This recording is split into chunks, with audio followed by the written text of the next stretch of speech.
Hey, well, what's up, everyone? Welcome back to The Collision. Daniel here, and I am very excited to be joined today by a really special guest, Mr. Jonathan Lim. He is the producer of the charming new film, My Penguin Friend, as well as the founder of the new production studio, City Hill Arts. Jonathan, thank you so much for taking, I know this is a busy week for you with the release of this film, but appreciate you taking the time just to chat about this. Oh, thanks so much, Daniel. Just thrilled to be here. Yeah, it's a busy but super exciting week.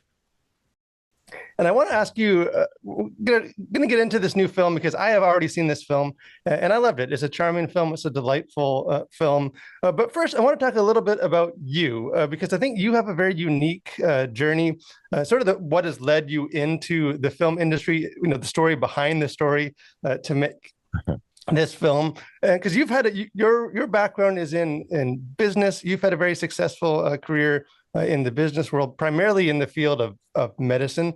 Can you maybe just briefly share just a little bit about the various organizations or initiatives that either you have started or been involved with? Sure. Yeah. Well, no, thanks for the question. I grew up in San Diego and just loved the movies. And in fact, I was born in Montreal, and I remember, uh, you know, just falling in love with Star Trek when it came out in the 70s, and then just the awe and wonder of seeing the world that George Lucas had built, and then the lines to the movie theaters just going out the door and around the corners of the streets and lining up for Empire Strikes Back and Return of the Jedi. So I was I was hooked as a kid, and then but I also loved science. So when I went to college, I was pre-med. I became a doctor, went back to McGill Medical School in Montreal for medical school, and then did a couple years of general surgery training at New York Hospital,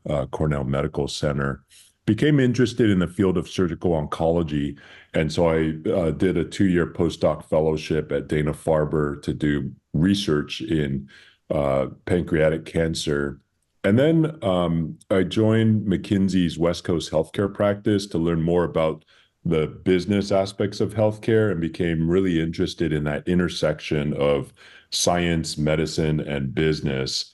And I realized I wanted to be an entrepreneur. And so it actually was really serendipitous. My dad, who's an OBGYN, introduced me to Audrey Viterbi, who was the daughter of one of the founders of Qualcomm. And she recruited me to join a biotech as a CEO, as a, in my early 30s. And so for the last 2 decades, I've been a serial entrepreneur in the biotech industry. In 2018, my company Ignita was acquired by Roche, and it really gave me the opportunity for 3 months to take a sabbatical and just really pray and reflect and just see what God's plan was for me for the next half of my life. And he put it on my heart to follow my creative passions in the arts. So I realized I love science, I love biotech, the ability to have a broader impact on patients through innovative cancer therapies is really what motivates and drives me every day.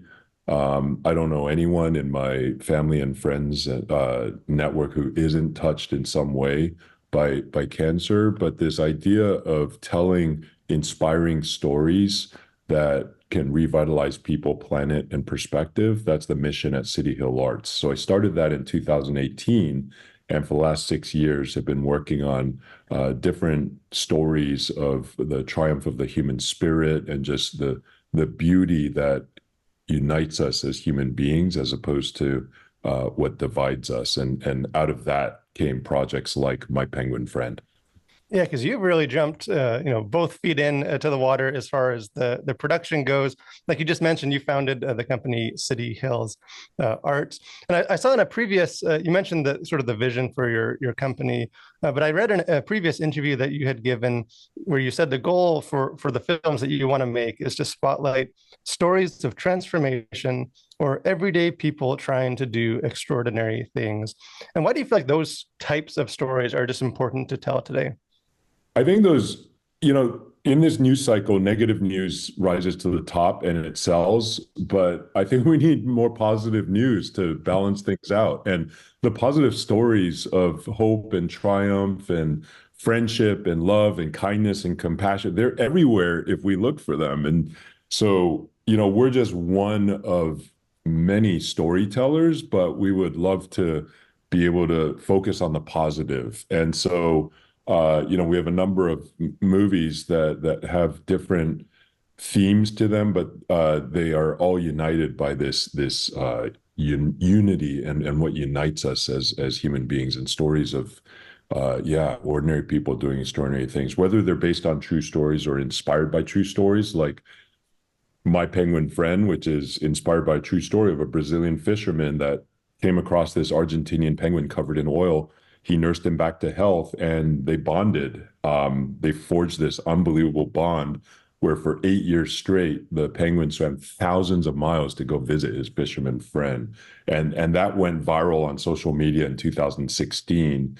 And so, the world learned about that, but now being able to capture that in this beautiful cinematic story is really a dream come true.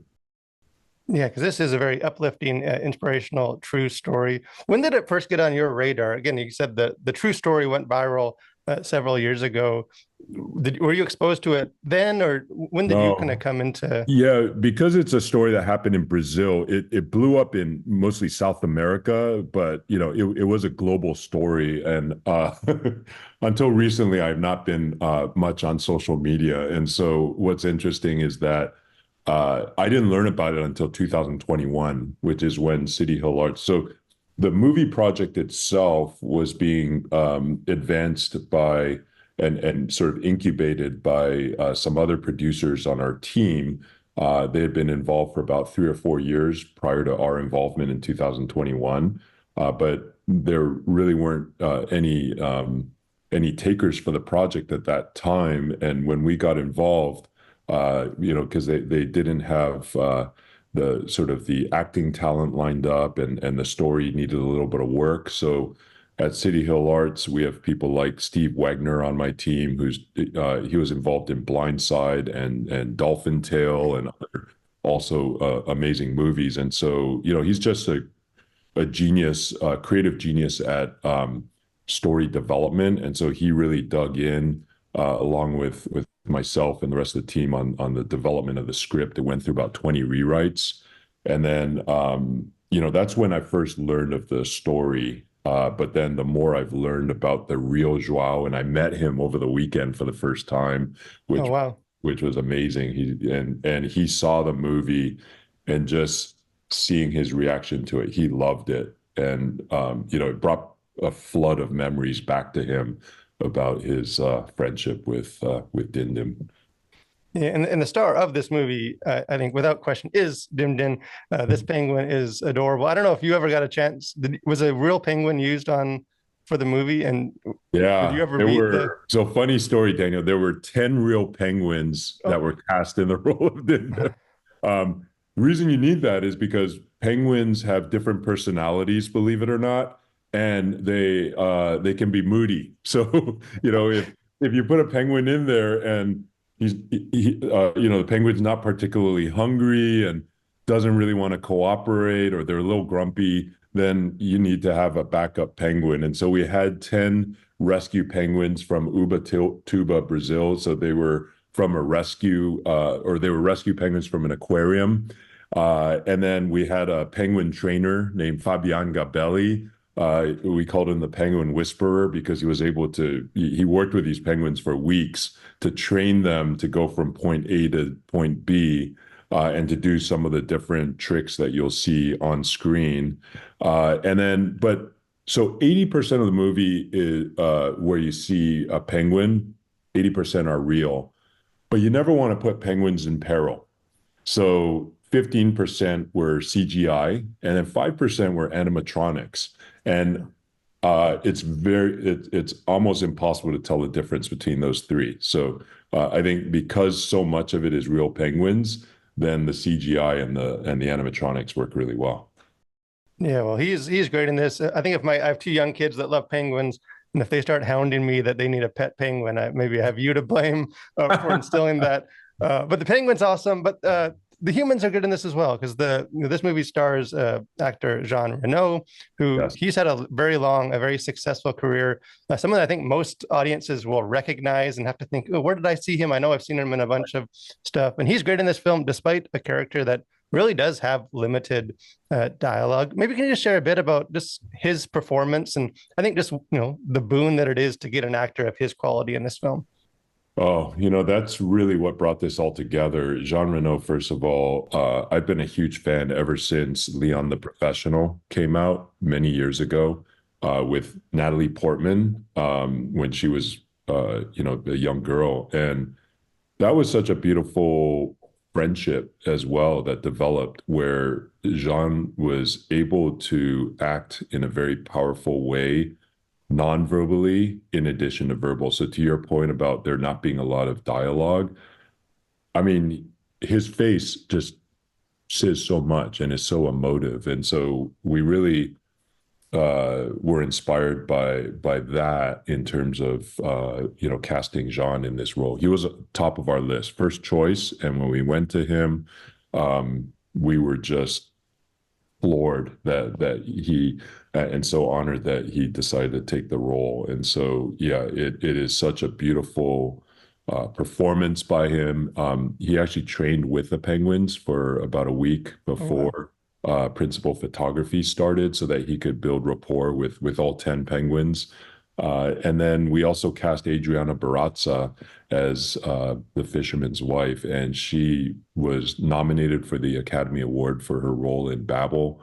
And her performance is equally stunning. I mean, it's just so nuanced, and she shows so much emotion with, her facial expressions and body language, and it was just the on-screen chemistry was unbelievable. So yeah, I'm really glad you flagged that because I think people enjoy the human performances almost as much as the penguin performances.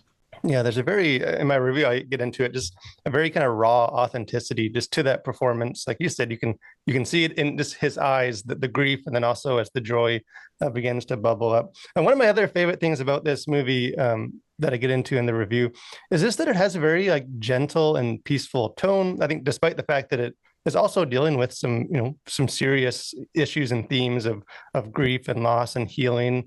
I think it's an inspirational movie, but it never feels like an overly sentimental movie. And I Mm. think a lot of the storytelling happens through the visuals and through the music rather than just a lot of dialogue. Sort of as you worked with the director as the filmmaker, did you have a clear sense for just the storytelling like approach, like the type of film you wanted this to be? Ahead of time, or did that kind of come out just based on the specific story that you were telling? We had a vision that we wanted it to be a blend of artistic and commercial. We really wanted as many people for this to appeal to as broad an audience as possible. So families, which there's not a lot of movies these days that come out that are for families and not just young, middle-aged and elderly people, but really the whole spectrum, multi-generational. And I've heard rave feedback from people in their 70s and 80s and all the way down to 6, 7, 8 year olds, and so and everyone in between. So I think if you look at the overall look of the movie, we had a vision for the visual storytelling, and it really the scope of the vast cinematic scope of Patagonia, Argentina, coupled by the the intimacy of some of the shots in Brazil, and then everything in between with the beautiful Brazilian beaches of Ubatuba and the coastline. And the secret sauce was Anthony Dodd Mantle. So for your fans that have seen Slumdog Millionaire, he's the cinematographer that won the Academy Award for his work on that movie.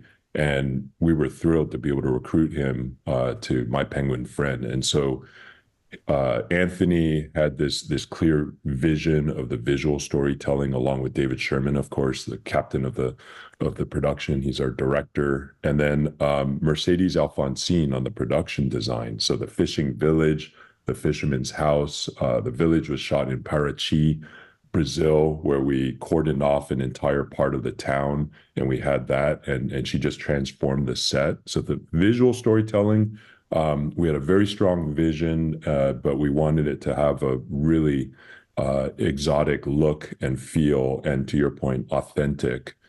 Then, coupled with the music, one of our producers on our team, Nico Weinberg, was able to help us recruit Fernando Velasquez, who is an amazing composer, just brilliant, and he came up with a beautiful original score. And so when you take the music of Fernando, and he actually recruited the Basque National Orchestra to play all of the original composition, and he's a conductor as well. So I was there in San Sebastian, Oh, Spain, wow.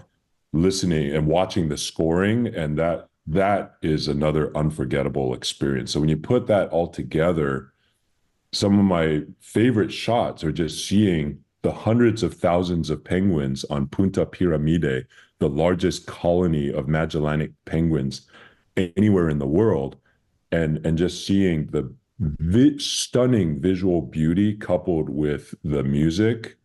I think audiences will enjoy that as well. Yeah, it's a beautiful film, and like you said, I think this is a film that will apply to a wide audience. I think some people you might see, even I think initially myself, a movie about a cute penguin. This is for kids, but it's Yeah. not. This is a movie that's about humans. It's about this. I think I could resonate with the main character. My kids will resonate with the penguins, and there really is something for this for families as a whole. I want to ask you just a little bit about maybe your faith. I know you're a Christian. This movie doesn't necessarily have many like just outwardly religious components, although it does have very, I think, strong edifying and redemptive themes about love and about joy and healing. Maybe share a little bit, how did your faith influence this film, or else like how might it inform the types of stories you hope to tell in the future? Yeah. I mean, my Christian faith is at the center of everything that I do in across work and life.